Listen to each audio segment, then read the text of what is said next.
రోజు 1000 కమలాలతో శివలింగానికి అర్చన చెయ్యాలని నియమం పెట్టుకున్నాడు. రోజు చేస్తున్నాడు అలాగా. ఆయన ఏదో దాన్ని ఒక 21 రోజులు నియమం పెట్టుకున్నాడు. 20 రోజులు సాగింది. శివుడు ఊరుకుంటాడా? విష్ణువు అయినా సరే పరీక్షే.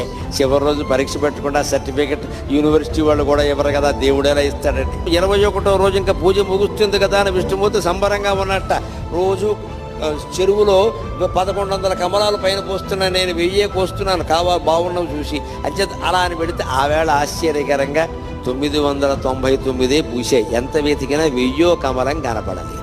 ఏమిటిది? ఒక కమలం తక్కువైంది.